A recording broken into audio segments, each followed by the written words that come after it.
Okay, so as I was saying, I'm Ben from NUS, and I run the AI Center for Education Technologies at NUS, obviously. So this is me and my family, and I look quite young, but I've been NUS, this is my kind of like 20th year, okay? And generally speaking, my students call me Prof Ben, because there are like 4 Prof Leongs in my school, only 1 Prof Ben, so it's convenient, right? Okay, so this is actually quite a terrible room for giving lectures, because it's like machine gun style like that. Okay, before we start, can I have some sense of the room? Most of you are, I understand, faculty, right? How many faculty? Faculty? All look very young, a lot of students, right? The rest are students? Students? Wow, okay. All right, so just as a warm up here, do you use GPT in your work? How many use GPT in your work? Okay, a lot of people, very good. Should we use GPT in our work? Probably yes, right? Okay, all agree? GPT in our work? Okay, very good. Okay, this is a more classic question. How many are teachers here? Teachers, hands up. Teachers, okay, hold your hand up first. Okay, those who think that our students should use GPT, keep your hands up. Those who don't think we should use GPT, hands down. Oh, a lot of hands down. Okay, very good. Okay, let me tell you my general sense, my response. My response is that this question is really irrelevant.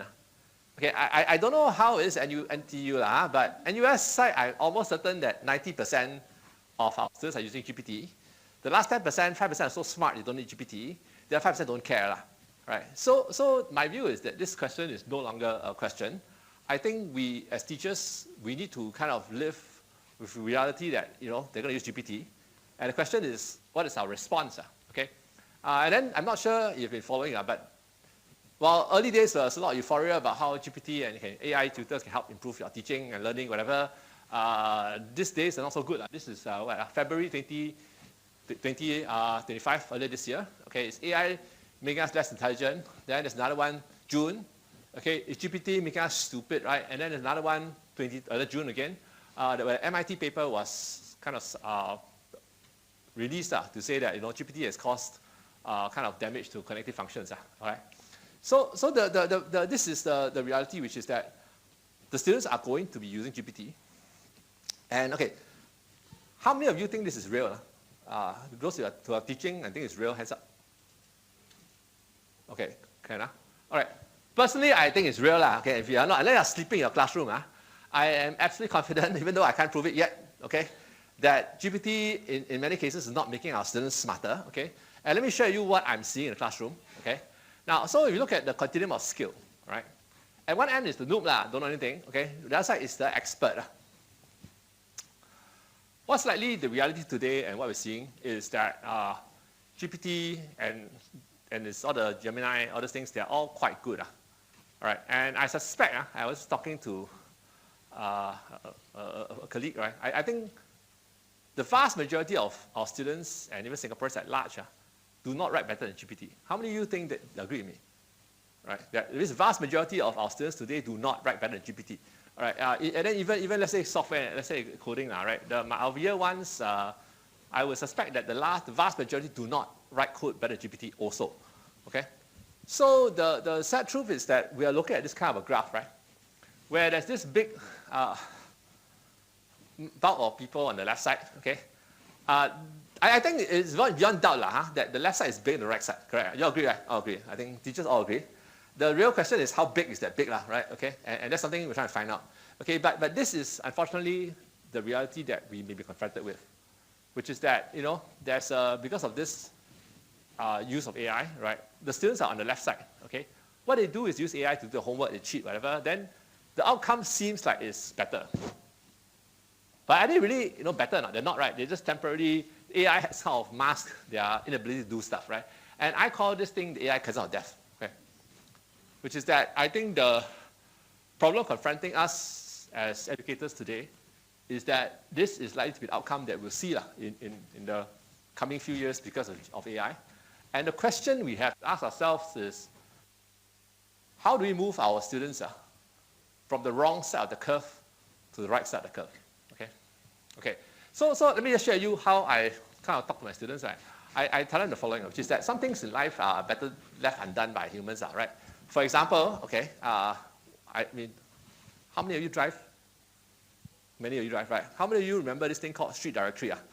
Okay, those that know this thing means they're quite old, right? Because in the past, there's books, then you got to figure out before you get somewhere where you start, where you end, you just really flipping through the pages to figure out how to go, right? And try to memorize the thing and try not to forget. Today, I don't think I want to go back to those days, right? So we're happy to do your Google Maps, correct? Okay. Another thing that has changed is, for example, it's possible to wash clothes manually, but I'm not sure how many of you enjoy washing clothes that you want to not use washing machine, right? So I think in some cases, while it's true the AI will de-skill us, it's okay because some skills we just don't want to know and learn, right? So those parts are fine, okay? And actually, to be honest, I also tell my students these things, which is that in life, it's very important to work hard, but maybe more important to work smart, right? So there's some things, frankly, that they can really do, and then doing homework, more homework is just basically going through motion, crunch, then never mind. I think it's okay. I think I'm very liberal. I tell my students that if something that you know how to do, you think AI can do it already, then you don't care about it, you can outsource. Means you know how to do, Okay, you got time, sleep more, find a girlfriend, okay? However, I also tell them this, that their parents paid good money to come to school, right? Okay? So if there are things that they are here in school to learn how to do, and they don't know how to do or cannot do, better not use GPT, right? Because use GPT, then confirm you will never learn how to do. Okay, this is what I try to do. I don't know, okay, maybe this is a discussion. Hopefully, maybe you agree with me, maybe you don't. If you don't agree with me, let me know how else you can do better, but this is the best I can do, right? Now, then the other thing that's happened in the recent times is this thing, right, whereby with more bad news, right, there is, okay, I do comp science. So there's a lot of bad news about tech industry. There's layoffs, okay, more layoffs, okay, and then worse than that, I'm not sure how many of you are students. No students. Very good students. It's not the students. You realize that they're very anxious because what they've realized is that in the recent months, there are very few entry-level jobs. So interestingly, well, for all the doom scenario about AI killing jobs, in Singapore, we don't see much impact on the older people, right? But what seems to be true is that AI, or at least the excuse is that AI has caused many firms to reduce hiring of the fresh graduates, okay? So it is a real problem, okay, in Singapore. Okay, and this is our President Taman, who basically at this World Bank event last year, made the following statement. I'll just summarize very quickly, which is that over the next 15 years, okay, about estimated 1.2 billion young people will enter the job market, okay? But the number of jobs that is expected to be created is only about 400 million. So let me do the math for you. That really means what? 1 in 3 people will not have a job. 1 in 3 young people entering the job market will not have a job. So the point is really the economics and the way the economies have evolved. Okay, potentially part is AI, but this is the reality we're dealing with. Okay, so the question is, well, students and our children have jobs, right? So let me bring back to this picture. If you agree with this and worried about the bad news I'm bringing, the key in education today is what? It's to try to bring our students from the left side of the curve to the right side of the curve, or the wrong side of the curve to the right side of the curve, okay? How do you do that? Okay, anybody knows this guy? Okay, this guy is Simon Sinek. I like him, and he says very reasonable things. Okay, so in a recent interview, he said the following. He said this, right? I think it's all human skills. I think where the world is going to go, at least that's where I'm taking a bet, is that as the end products become easier to produce with AI, obviously, it is humanity is going to suffer, and unless we have the personal accountability as far as individuals, as organizations, to teach and learn these human skills, they'll disappear. Okay? So, my view, I'm trying to convince you this, that to move our people from the left side of the curve, from the wrong side of the curve to the right side of the curve, we need to figure out how to teach human skills. Okay? But how do you do this, right? Let me show you an example. Hello? Introducing Scholastic, an educational platform designed to help NUS educators integrate the latest AI models directly into their classrooms.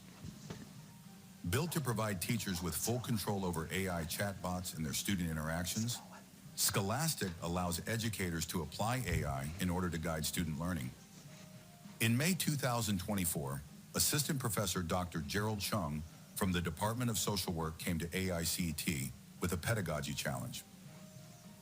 In class, each student had only a brief opportunity to practice role-playing to prepare them for work in the field. Many of his students felt unprepared when they began working with vulnerable clients. Dr. Chung asked, "Can AI prepare students for real-life challenges through guided role-play?" In response, AICET collaborated with Dr. Chung to build an AI-based role-playing method using ChatGPT. This approach used an AI chatbot to simulate clients with varying problems, such as mental health, allowing the students to role-play as social workers interacting with the client. While promising, this approach revealed limitations. The teacher wrote the prompt, but each student had to copy and paste it into ChatGPT.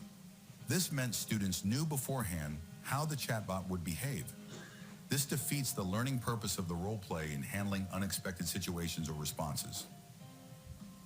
Recognizing these challenges, AICET helped Dr. Chung build a prototype role-playing tool so that social work students could seamlessly practice client interactions that the instructor had designed, even with a bit of Singlish mixed in. Students can interact with the simulated client without ever seeing the prompt. Authentic, spontaneous interaction with the teacher-designed scenario is easy and engaging. Seeing the success of this prototype and its potential applications beyond role-playing, our engineers built Scholastic. The platform looks and feels like the familiar ChatGPT interface, yet it offers unique features designed to enhance teaching and learning. Teachers write the prompts and students do the learning. Teachers can design prompts suited to the learning objectives for any subject. They can create role-playing chatbots to help students practice their skills or gain confidence learning a foreign language. Or they can also create facilitation bots to help students reflect or develop research questions. Students log in, select the AI prompt assigned to them, and begin interacting directly with the assigned bot. Educators can instruct the AI to provide instant, personalized feedback at the end of the conversation. This allows students to reflect on the conversation and understand what they are doing well and how they can improve. Instructors can easily view students' conversations with the AI, allowing them to have a full view of both the students' individual progress and the overall class performance. Starting in November 2024, we are excited to begin supporting our first cohort of educators as they pilot Scholastic in classrooms across the various faculties and schools in NUS. Here at AICET, we believe that the teacher is at the heart of improving education. We have listened to our educators, and we are proud to support them with a platform that caters to their teaching needs and deliver highly effective and enriching learning experiences. Okay, I apologize. Actually, it's the wrong video. It's an old video. Somehow I got the slides mixed up, but never mind. New video is a bit less chonghei. It's a bit long-winded. But what happened is this, right? We started off with social work last year. So social work prof came to see us, right?